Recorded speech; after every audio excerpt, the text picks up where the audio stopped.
सबसे पहले सिंध पैकेज के हवाले से बात कर लेते हैं। तनकीद आपने सुनी, वो कह रहे हैं कि वजीर आजम का नाम ऐलान खान रख देना चाहिए और ये ना कहें कि तारीखी पैकेज दे रहे हैं, ये बताएं कि ये मंसूबे मुकम्मल कब होंगे, ये तारीख दें तो लोग इन पर भरोसा करेंगे, एतमाद करेंगे।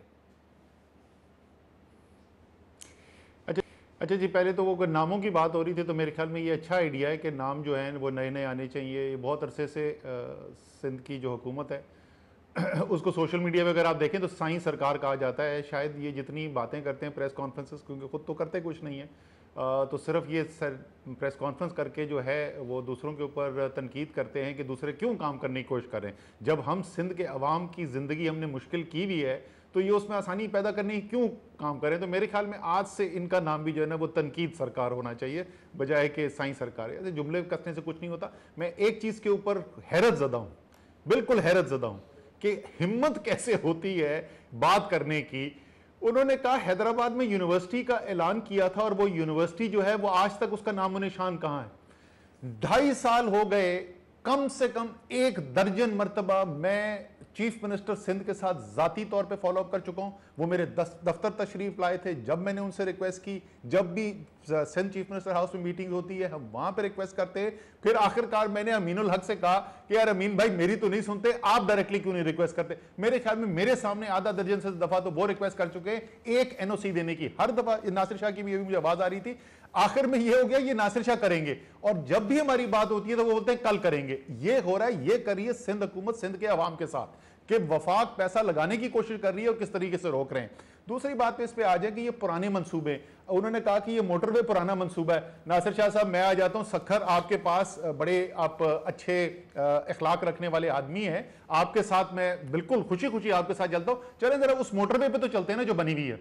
अगर वो मोटरवे कहीं बनी हुई है तो मुझे दिखा दें। अगर वो मोटरवे सिर्फ ऐलान थी ना तो जिस दिन ये बननी शुरू होगी तो मैं आपको जरूर इनवाइट करूंगा, मैं इंशाल्लाह ताला आपको जरूर इनवाइट करूंगा और आपको साथ लेके चलेंगे और आपको फर्क बताएंगे कि ऐलान होने और जमीन पे काम होने में क्या फर्क होता है। आखिरी बात जो उन्होंने कमेंट्स पे, फिर मैं आपको बताऊं, आखिरी बात जो उन्होंने कमेंट में, मुझे मुर्तजा वहाब की सबसे ज्यादा खुशी क्या हुई सुन के, ये वही मुर्तजा वहाब हैं जिन्होंने मेरे ख्याल में 170 प्रेस कॉन्फ्रेंस करके ये साबित करने की कोशिश की थी कि 1100 में से 700 अरब रुपए ज्यादा जो है वो सिंध हुकूमत खर्च कर रही है और सिर्फ 400 या 380 कहा करते थे अरब वफाकी हुकूमत का है। अभी वो कह रहे हैं कि 1100 अरब वफाक ने ऐलान किया था। एक तो खुद इतनी तनकीद करते भूल जाते कि क्या तनकीद की थी। सर जो भी बड़े मंसूबे होते हैं शहजाद, वो हमेशा जो है वो एक इर्तकाई अमल से गुजरते हैं। पहले एक आइडिया आता है, फिर उसकी फिजिबिलिटी बनती है, फिर एक फॉर्मल PC1 बनता है, फिर वो अप्रूवल्स के लिए जाता है। मोटरवे का मैं बता दूं क्योंकि सबसे बड़ा मंसूबा है इसके अंदर, पैकेज के अंदर मोटरवे के CDWP का असूली मंजूरी हो गई पिछले हफ्ते।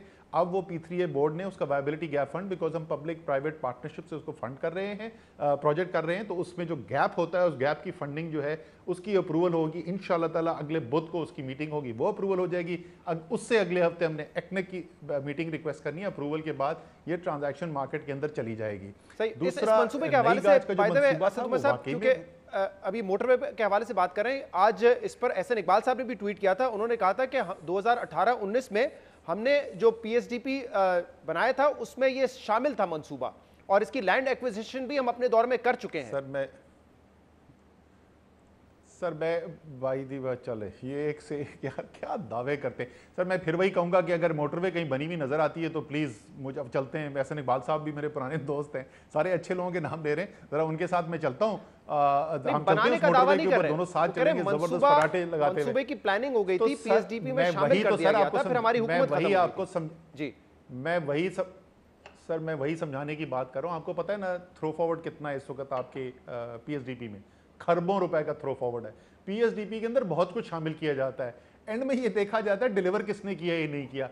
अगर इमरान खान साहब ने जो ऐलान किया है, असद उमर जो आपके सामने दावा कर रहे हैं, अगर ये भी सिर्फ ऐलान ही रह जाएगा तो आप हमें भी क्रेडिट नहीं देंगे। क्रेडिट आखिर में उसको मिलेगा जिसने काम कराना है। मुझे इनकी तनकीद से फर्क नहीं पड़ता, आगे चलते ना, इनकी तनकीद छोड़े। मैं सिर्फ ये आपको बता रहा था कि आगे हम कैसे बढ़े। दूसरा नई गाज का मंसूबा है जो वाकई पुराना मंसूबा है, रुक गया था, डिजाइन प्रॉब्लम्स आ गए थे, उसके अंदर सिंध हुकूमत और वफाक इश्तराक में कर रही थी। सिंध हुकूमत ने कहा जी हमने इसके ऊपर कोई और पैसा नहीं देना है। वफाक ने फैसला किया कि इसको 28,800 एकड़ जमीन सैराब होती है सिंध की, वहाँ के हरियों का फायदा होता है, तो सिंध वफाक की हुकूमत खुद उसको पूरा करेगी। फिर और हेस्को सेप्को यानी अंदरून सिंध की दोनों जो डिस्ट्रीब्यूशन कंपनीज हैं, अगर आप किसी से भी बात करेंगे इन इलाकों के अंदर, अंदरून सिंध के शहरों के अंदर, गाँव के अंदर, तो आपको यही शिकायत मिलेगी कि सर्विस डिलीवरी बहुत ख़राब है, बहुत तरसील का निज़ाम नाकिस है और उस पर सरमायाकारी नहीं की गई है। तो 52 अरब रुपए की मंसूबे शामिल किए गए हैं गैस और बिजली का निज़ाम बेहतर करने के लिए, जिसमें नए जो लोग हैं सार्फिन उन तक भी बिजली पहुंचानी है और गैस पहुंचानी है, और जो नाकिस निज़ाम है उसको भी मॉडर्नाइज करना है। सही। तो फिर नौजवानों के लिए जो तनकीद है कि 162 अरब रुपए का पहले ऐलान किया गया, वो रकम नहीं खर्च की गई। 1100 अरब रुपए की जो बात की थी आपने मेरे प्रोग्राम में, कहा था 400 अरब रुपए वफाक देगी, 400 सूबा देगा, 300 का उस वक्त फैसला नहीं हुआ था कि उसकी फंडिंग कहां से अरेंज करेंगे, बट उसमें मल्टीलैटरल एजेंसीज भी थी, प्राइवेट पब्लिक पार्टनरशिप भी थी। तो ये जो तनकीद है कि वफाक ऐलान कर देती है और अमल दरामद नहीं करती, इस पे जो है ना कॉन्फिडेंस नहीं आ रहा। और अगर आप कह रहे हैं कि हैदराबाद की मिसाल दे रहे हैं कि वहां एनओसी नहीं दिया उन्होंने, तो आगे भी रुकावट अगर सिंध हुकूमत क्रिएट करेगी तो कैसे पैसा खर्च करेंगे, अपने मंसूबे कैसे मुकम्मल करेंगे आप? सर, अगर जाहिर है कि अगर सिंध हुकूमत जो है वो सिंध दुश्मनी के अंदर, सिंध अवाम से दुश्मनी के अंदर अगर वो सिंध के अंदर काम करने नहीं देंगे तो जाहिर है फिर एक मसाइल तो पैदा होते हैं, इसमें तो कोई शक नहीं है। सो वो तो जिसको सूरत हाल आएगी उसका तब से निपटा जाएगा। वो तो मेरे सामने उन्होंने एक चीज़ की मिसाल दे दी, जिंदा मिसाल। मैंने कल तकरीर में यही बात की थी, तो मुझे लगता था कि ये शायद मुड़ के कहेंगे कि नहीं हमने तो कुछ रोका नहीं, खुद ही मिसाल दे दी उस फेडरल यूनिवर्सिटी, फेडरल इंस्टीट्यूट जो है हैदराबाद का, उसकी। अब आ जाएँ जो ऐलान होता है, पहले तो मैं वो 1100 को बता दूं। 1100 का जो फाइनल ब्रेकअप बना है वो ये बना है कि तकरीबन 625 अरब रुपए जो है वो वफाक खर्च करेगी और बाकी तकरीबन जो है वो 500 अरब रुपए के करीब उसकी जिम्मेदारी सूबा सिंध के पास है। सितंबर के अंदर ऐलान हुआ था, सितंबर इस साल इंशाल्लाह ताला शहजाद हम आपको भी वहां पे बुलाएंगे, पहले एक साल के अंदर हम आपको बता देंगे कि क्या क्या किया है, क्या हो चुका होगा। आपकी ग्रीन लाइन बस जो है उसकी बसें कराची की सड़कों पर चल रही होगी। पाकिस्तान कराची का पहला जदीद ट्रांसपोर्ट का सिस्टम निज़ाम जो है वो कराची में डिलीवर हो चुका होगा। जो महमूदाबाद, गुज्जर और औरंगी नाले के अंदर जो क्लियरेंस करनी थी तजावुज़ात की, उसके बाद वहाँ पे स्टॉर्म वाटर ड्रेन यानी निकासी के लिए जो हमने मंसूबा बनाना था वो बन चुका होगा। उसके साथ सीवेज की लाइनें डल चुकी होंगी और उसके साथ जो सड़कें बन रही हैं वो सड़क शायद मुकम्मल हो चुकी हो, शायद वो अंडर कंस्ट्रक्शन हो। ये दूसरा मंसूबा है। ये जो आप कह रहे हैं ना कि नालों की सफाई, ये वाला मामला जो आप कह रहे हैं, ये आपने मेरे प्रोग्राम में कहा था कि 14 से 15 महीने में मुकम्मल कर देंगे, सितंबर में आपने कहा था। तो सेटलमेंट हो गई है, लोगों को हटा दिया गया है, उनकी रिहाइश का इंतजाम हो गया है?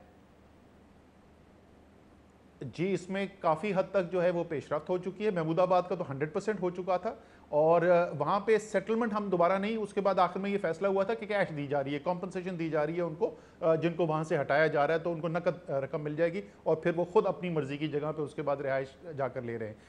औरंगी और गुज्जर का अगर मैं मिला के बताऊँ तो तकरीबन 30 से 40% वहाँ पर भी काम हो चुका है और तेज़ी से वो काम जारी है। और बिल्कुल आपने सही कहा, उसको 14-15 महीने हमने कहा था, इसलिए मैं 12 महीने के अंदर कह रहा हूँ कि हो सकता है 12 महीने में सड़कें भी बन चुकी हो सकता है कि सड़कों के मुकम्मल होने में लास्ट टाइम जब आप लोग बैठे थे तो आप लोगों ने 4 कमिटीज बनाई थी। आपने बताया एक तो एडवाइजरी कमेटी थी जिसमें 3 वफाकी वुज़रा थे, 3 सूबाई थे, प्रोविंशियल कोऑर्डिनेशन इंप्लीमेंटेशन कमेटी बनाई, monitoring and implementation committee on the ground बनाई, आपने कहा सिटी लाइजन कमेटी भी बनेगी। जब 4 कमिटीज बनेंगी जिसमें इदारों के लोग भी होंगे तो फिर तो ये उम्मीद की जा रही थी ना कि कराची के लिए आप कोऑर्डिनेट करके आपस में कोई ऐसा काम करेंगे जिसके असरात नजर आए। लेकिन अभी भी वही ब्लेम गेम चल रहा है। आप कहते हैं पैसा लगा रहे हैं, वो एनओसी नहीं देते, वो कह रहे हैं ऐलान कर देते हैं। मैंने तो कोई ब्लेम नहीं किया, नहीं शहजाद, नहीं सॉरी, मैंने कोई ब्लेम नहीं किया। मैंने, आप मुझे बता दें कराची ट्रांसपोर्टेशन पैकेज में मैंने अभी तक क्या ब्लेम किया? नहीं, आपने जैसे कहा कि हैदराबाद यूनिवर्सिटी इसलिए नहीं बन रही है क्योंकि वो एनओसी नहीं देते। सर वो एनओसी नहीं देते ना, वो उसके लिए नहीं दे रहा। जहां पे कराची ट्रांसफॉर्मेशन पैकेज के मेरे 5 प्रोजेक्ट्स हैं वहां पे नहीं। मैंने आपको बताया तजावुज़ात क्लियर हो, मैंने कहा महमूदाबाद क्लियर हो चुका है, मैंने कहा गुज्जर और जो औरंगी है वो 30 से 40% हो चुका है। भाईजान, हम यहाँ सियासत करने नहीं बैठते हैं, जो सच होता है वो बोल देते हैं, जो काम हो रहा है वो बता रहे हैं आपको। लेकिन मैं फिर वही कहूंगा, आप पता क्या कर रहे हैं शहजाद, ये होता है अवाम के साथ। मैं आपको ठोस काम बता रहा हूं कि काम कहां चल रहा है और आप बार बार उस पर लेके आ रहे हैं कि वो इल्जाम क्या लगा रहे हैं। अरे यार, उनको इल्जाम लगाने दें, कराची वालों को सुनने दें, काम हो क्या रहा है। मैंने आपको एग्जैक्ट बता दिया कि ये जो 3 बड़े नालों का जो मंसूबा था वो कहां है और कब मुकम्मल होगा, उस पर क्या प्रोग्रेस हो गई है। मैंने आपको ग्रीन लाइन बस का बता दिया। चले मैं उसको मजीद बता देता हूं कि ग्रीन लाइन बस की प्रोटोटाइप जो है वो प्रोटोटाइप 26 अप्रैल को तैयार हो जाएगी। उसके बाद इंस्पेक्शन शुरू हो जाएगी। 10 मई तक उसकी इंस्पेक्शन के बाद उसको गो एड दे दिया जाएगा और जुलाई के आखिर तक ये बसें जो है वो कराची पहुंच जाएंगी। उम्मीद करते हैं ये मुकम्मल हो जाए, क्योंकि इस मंसूबे को तो 5 साल हो गए, 2-2.5 साल नून लीग की हुकूमत के और 2.5 साल आपकी हुकूमत के, तो ग्रीन लाइन तो अब तक हो जानी चाहिए, इसमें तो बड़ी ताखीर हो गई है। लेकिन गोइंग फॉरवर्ड मुझे ये बताइएगा, कल इमरान खान साहब ने ये कहा, फिर जी जी नहीं एक सेकंड, नहीं आप यहां से आगे नहीं जा सकते, आपने इतना बड़ा इल्जाम लगाया तो रुक जाए ना। मैं आगे नहीं जा रहा था, वो डिले हमारी आवाज में। मंसूबा जो है इस जी मैं जरा बता दूं ना आपको, ग्रीन लाइन मंसूबा जो है ओरिजिनली वो वफाक ने सिर्फ एक हिस्सा करना था और बाकी हिस्सा सूबे ने करना था जी। उसके बाद हमारी हुकूमत आने के बाद हमारी बातचीत इनके साथ हुई और उस बातचीत के अंदर यह तय पाया कि ये पूरा मंसूबा बशमूल पहले 3 साल के ऑपरेशन के जो है वो वफाक करेगी और उसके लिए बाकायदा एक फैसिलिटेशन एग्रीमेंट साइन करना था सिंध हुकूमत से, जो पिछले साल आके साइन हुआ। ये 5 साल पहले नहीं, ये पिछले साल, एग्जैक्ट तारीख में निकाल के आपको बता दूंगा, जिस दिन सिंध की हुकूमत ने वो फैसिलिटेशन एग्रीमेंट साइन करके हमें दिया, जिसके बाद हम ये आगे काम शुरू हमने किया। जनाब ये पिछले साल मंसूबा हमें मुकम्मल तौर पे हैंड ओवर हुआ था और इस साल बसें उसके ऊपर चल चुकी होंगी। अच्छा असद साहब, आगे मैं चलूं दूसरे मंसूबों 400 नहीं, मैं क्योंकि हर मंसूबे पे बात नहीं कर सकते, मैंने आगे भी बड़े सवाल करने आपसे।